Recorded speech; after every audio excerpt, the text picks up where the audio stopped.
Dans un monde en constante évolution, la recherche-action participative est devenue incontournable dans l'univers des grandes avancées. Ou quand les chercheurs s'associent aux citoyens afin de mieux répondre aux enjeux environnementaux et sociétaux.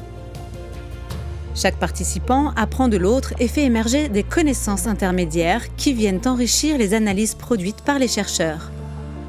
Quand chercheurs et citoyens unissent leurs forces, la transition écologique se matérialise-t-elle plus vite et mieux sur le terrain ? C'est ce que nous tenterons d'illustrer dans ce podcast « La recherche avec et pour les territoires » en donnant la parole à plusieurs acteurs clés de la recherche action participative. Bertrand Bocquet, professeur-chercheur au CNAM et directeur de la boutique des sciences de l'Université de Lille, travaille avec les villes, les associations, les conseils de quartier à problématiser leurs questionnements en question de recherche. Aujourd'hui, il nous expose sa démarche dans la recherche action participative.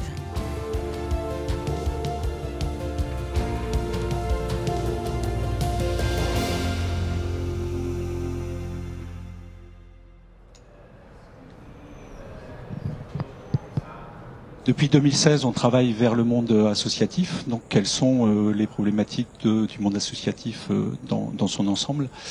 Et depuis 2 ans, donc en partenariat avec l'ADEME, on travaille également vers les collectivités territoriales à partir de la demande, toujours à partir de la demande.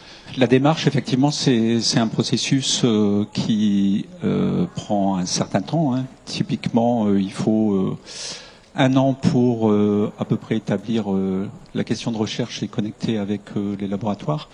Donc c'est à partir de la demande, eh bien on travaille à 1 ou 2 ou 3 réunions avec le demandeur pour être sûr de l'orientation de cette demande, d'être sûr qu'on fait la bonne traduction.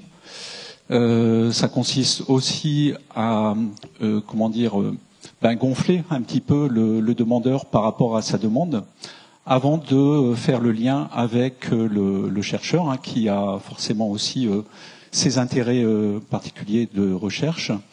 Et donc il y a un deuxième temps qui prend aussi 2 ou 3 réunions qui consiste à négocier en fait, et on parle vraiment de négociation, de négocier la question de recherche. Donc d'ajuster un petit peu les objectifs communs entre chercheurs et acteurs. Et notre cheval de bataille, c'est effectivement de faire ces couples chercheurs-acteurs sur des objectifs communs, définir un protocole commun et d'aller donc vers une coproduction de connaissances, mais pas que. Parce que la façon dont on intervient, elle pourrait être simplement cette mise en contact. Mais en fait, de plus en plus, on nous demande aussi un accompagnement sur un temps plus long, c'est-à-dire intervenir aussi dans le protocole de recherche. Et donc, de plus en plus, eh bien, on apporte des outils d'ingénierie un peu participative, donc décrits autour d'outils qu'on appelle recherche, action participative. Donc, recherche pour répondre aux intérêts du chercheur, action pour répondre aux intérêts des acteurs, et participative parce que, eh bien, effectivement, ces questions, elles doivent être partagées par le plus grand nombre, y compris au niveau associatif. Le projet, c'est d'abord et avant tout un processus.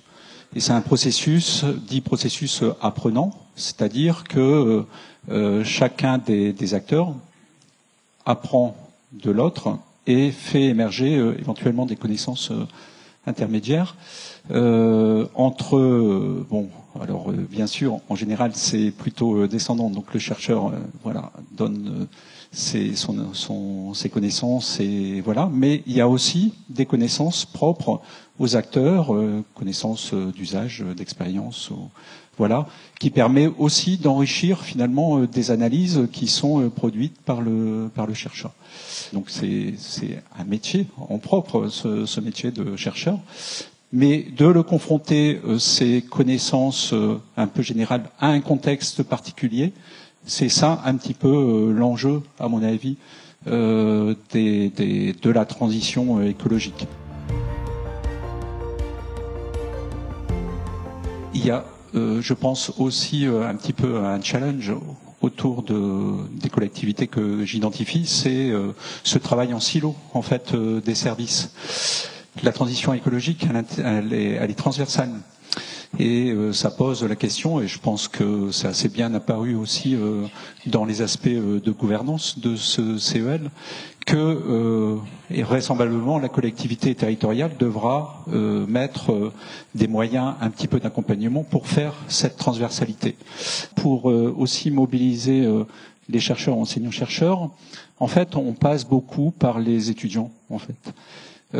Tous les projets que l'on mène, on est plutôt un incubateur de projets de recherche participative.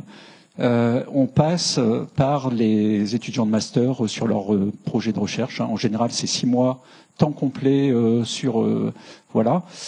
Et le chercheur, l'enseignant-chercheur, il est bien souvent d'accord pour encadrer en fait, et donc apporter des éléments de bibliographie, etc. La transition, déjà, comment nous on la voit, on l'aperçoit. On l'aperçoit comme finalement un chemin qui n'est pas tracé. Donc la transition, c'est un chemin à construire où il faut ouvrir les possibles. Et c'est l'objet en fait de la recherche participative que de faire émerger donc ces questionnements simplement pour ouvrir les possibles. La recherche avec et pour les territoires est un podcast proposé par l'ADEME. Plusieurs épisodes sont disponibles et à découvrir sur toutes les plateformes d'écoute.